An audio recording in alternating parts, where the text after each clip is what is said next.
We will continue our chapter number 5, user-defined functions or methods. In my previous video, I have explained you about functions, return statements. Now I will explain you the pure and impure functions, actual parameters and formal parameters, invoking of functions by different methods, and some programs based on functions. You will do this program and practice this program. If you have any problem, you will ask me through mail. Students, you know, in your examinations, about 20 marks syllabus will come from this chapter.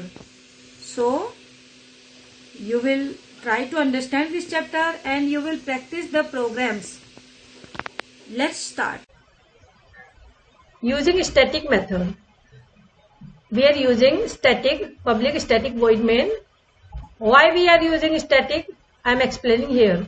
A static method can use only static elements in its block. The user-defined add is a non-static. Hence, for calling it is the main. When we are calling static with main, then zero method. If you need to create a user-defined object of the class, the complete process of using a static method is illustrated in the following program. By this program, I am explaining you static method. A program to find the sum of two numbers by using method. First, we will write import Java. This is calling a scanner package. Public class sum. This is declaring a class. Curly bracket start. You all are know. Public static int add. Here, header of the method is static method. This is, we are using public static. We are not using public void. We are using public static int add. This all header of the method with static method. Now curly bracket start. These are the method block or body of the method. Here we will declare int s is equal to 0, sum is equal to int m and n. M and n we have taken here. Then return s means system out println. In place of system out println, when we are using functions, then we will not write system out println. We will write return s. This will return display the value of s sum after add the m and n, value of m and n. Then public static. This is static, not this is only a. One a is here. Public static void main. This is main string args. By mistaken a press 2 times, so that this is public static void main string args curly bracket scanner in is equal to new scanner system dot in. Now we will take int a b. This is the value a. By mistaken it have displayed like this. So this is only a, this is b, and this is the p. System out println enter 2 number. When we are making a program in functions, we are using functions or methods. That time we will write the value of m and n. We will take first m and n. After that, when we are creating object, that time we will take a and b in place of m and n. And in place of s we will take p. System out. Now we will write system out println. We will enter the two numbers.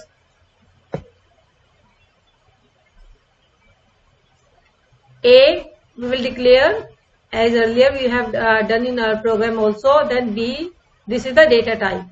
Now sum, we will call the object. Sum ob is equal to new sum. P is equal to ob dot add a and b. Now we will add the value of a and b. Calling, this is the calling method, calling static method, or this is also known as invoking method add. Now we will not return the value. Now we will write system out println the sum of two numbers. This is plus p. This is not s. This is plus p. Now this is the use of static method. Now actual and formal parameters. We are using parameter. These are the parameters. Now I am explaining you actual and formal parameter. The parameter described in the method header which receive the values from its caller method are called formal parameters. Means these are the formal parameters. These are the formal parameters which are calling in header of the methods. Whereas the values actually passed to the method at the time of its call from the main function are known as actual parameters. Means these are the actual parameters A and B. Same program we will write here. Import Java util. This is calling a class scanner package. Public class sum, declaring a class, curly bracket, public static, int add, int m and n. I told you that these are the formal parameters. Now int s is equal to 0, s is equal to m plus n, return s. In header of the method we will use formal parameter. After that public static void main string args scanner in is equal to new scanner system dot in. Now in a and b we are taking this p. So enter two number a and b, then sum is equal to new sum. This is the creating object of class sum. These are the creating object. Now p is equal to ob dot, these are the object, add a comma b.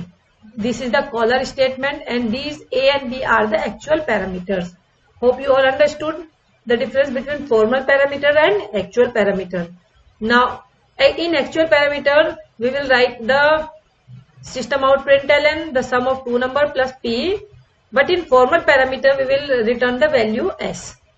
Now next topic is different ways of defining of functions. The function to define factorial of a number can be defined in the following three ways. I am explaining three ways to find the factorial of the numbers.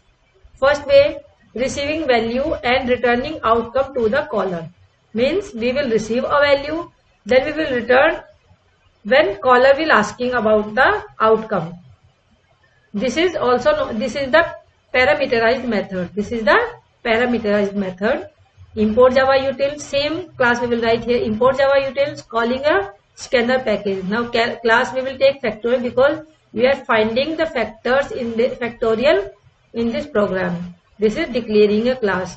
Curly bracket, public, we will not take static. When we are when we are using parameterized method, in this method we will not use static. This public int, this is the fact is the function name, then int x we will find the factorial of x, one parameter to receive a single value. Here we will take one parameter to receiving a single value. Now next, int f is equal to 1, means factorial is equal started from 1. This is I using for loop. For I will start from 1 and I less than and equal to this I have written by mistake. I have written here I less than and equal to x, which value we will enter, I plus plus. Now this is the factorial. F multiply is equal to I. It means 1 multiply, we will start from 1, I started from 1, so that 1 multiply 1 means is equal to, the return value will be 1.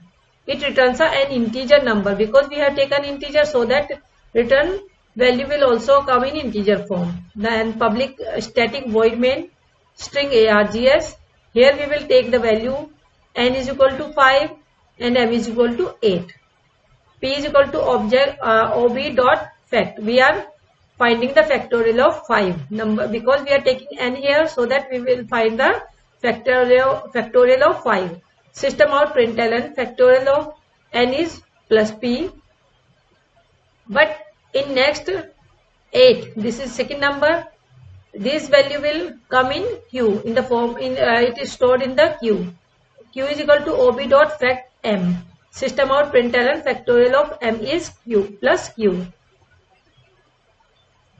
We are receiving value and returning outcome to the caller. This is the parameterized constructor. Means if we want the value of n, factorial of n, then it will print plus p value. But if we want the factorial of m, then it will store in the queue, so that it will display system out println plus q value. Second method is receiving values but not returning outcome to the caller. Here it receive the value but it will not return any value to the caller.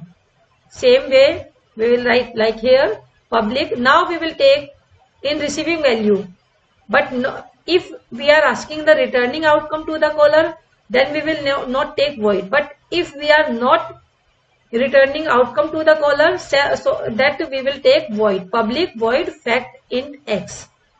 This void signifies no value would be returned from the methods. This void signifies that no value would be returned from the methods. This is formal parameters. X receives an integer. Now same way f is equal to 1 I, then we will write the loop f multiply I system out println factorial of x is plus f, because here we are not asking the value, so that we will not here it will not return the value, it will print the value only.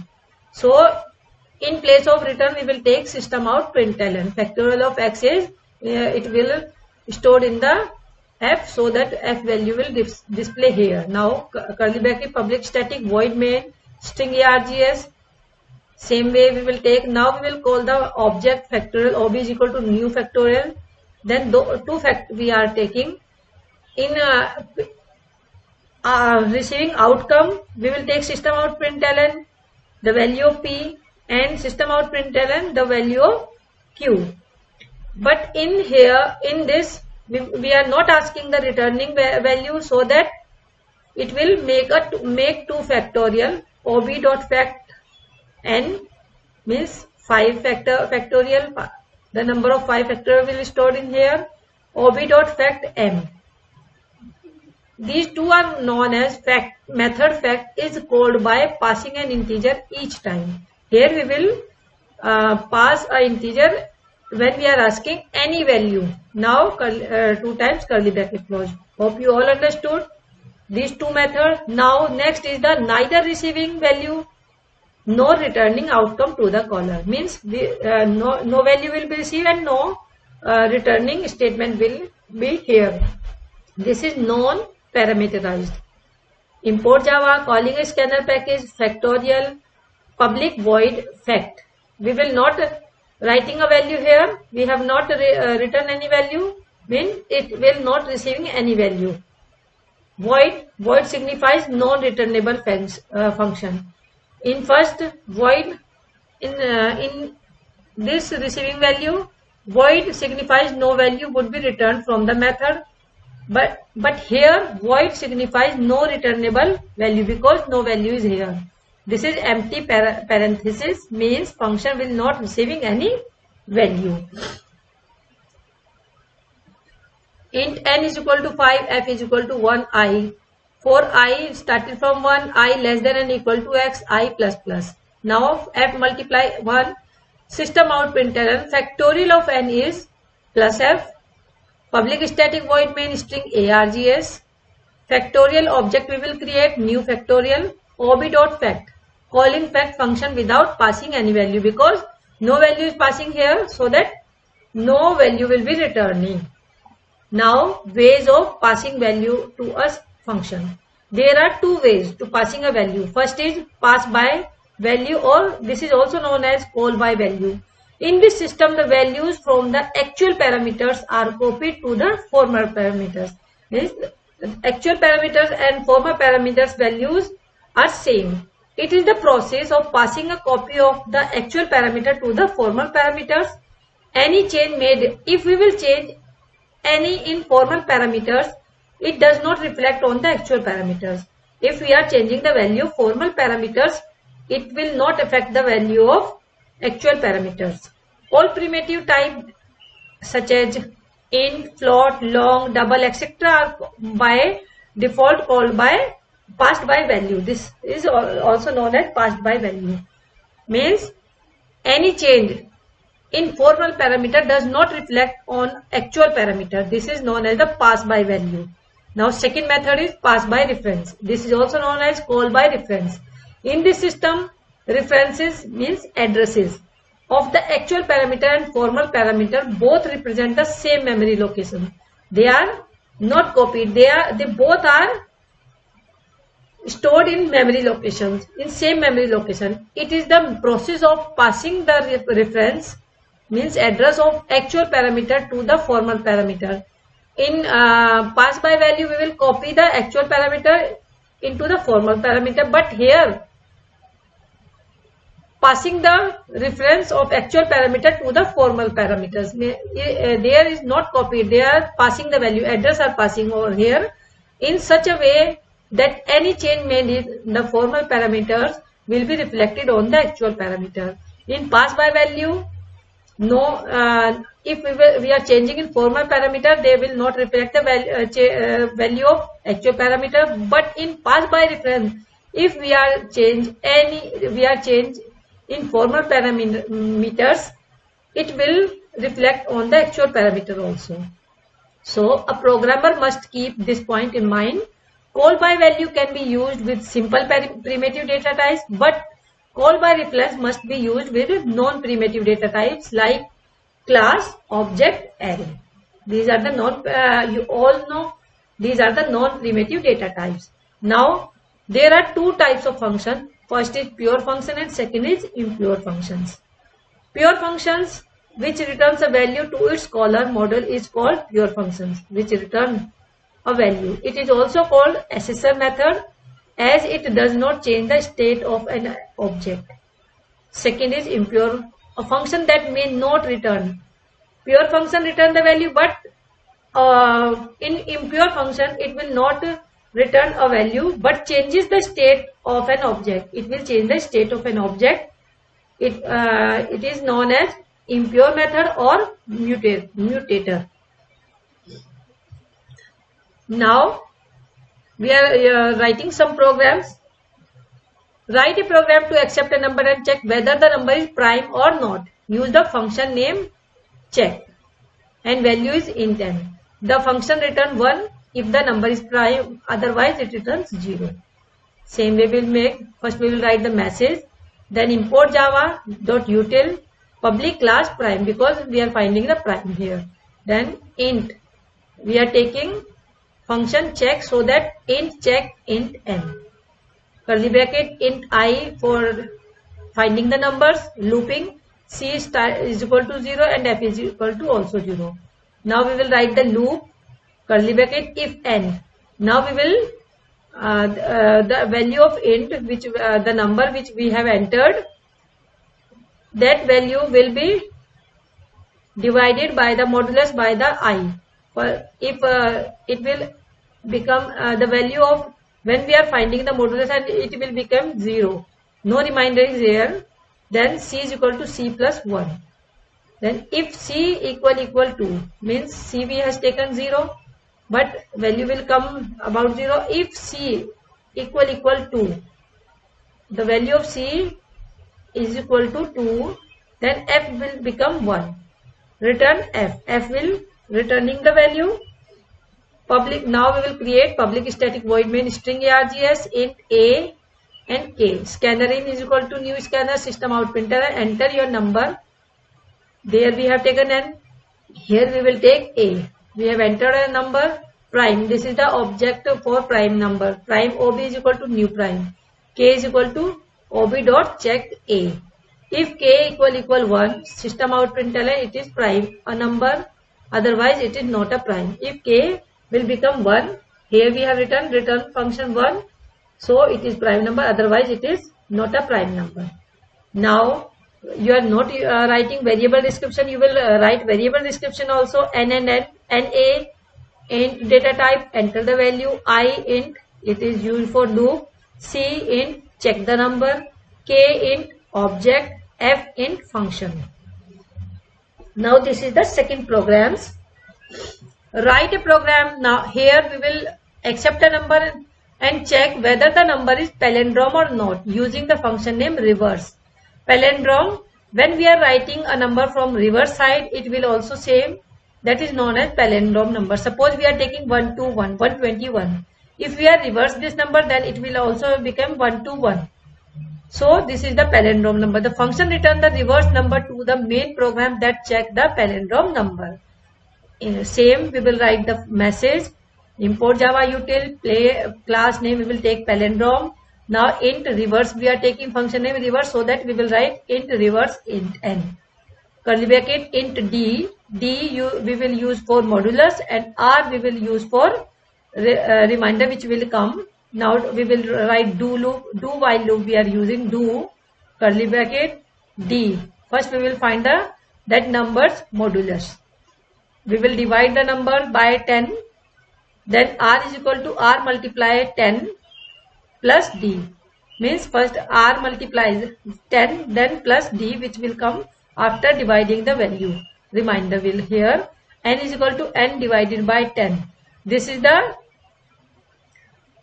when we are finding the palindrome number, this is the formula to find the palindrome number. Now we will close this. While n is not equal to 0, means the value which will enter, that value will not be 0. So if that value will not become to 0, then return r, then return this value here.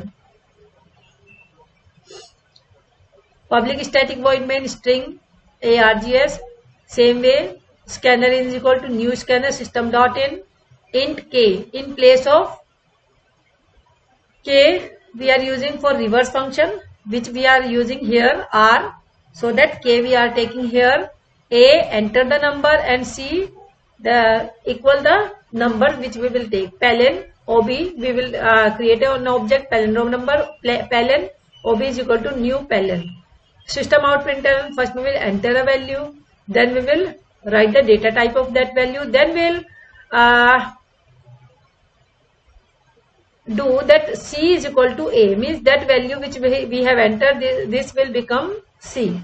Now we will create k is equal to ob dot reverse a. Now we will reverse the value a. If k, means if k which we have reverse here equal c, system out printer, it is a palindrome number, otherwise it is not a palindrome number. Hope you all understood. Now this is the variable description and AC. These three int and these are the enter value, because we are entering when we are calling the function, and then we will take the a, then after that we will write a is equal to c or c is equal to a, so that these three are the enter the value number, d integer modulus of the number, k integer this is object, and r integer this is reverse number. Hope you all understood.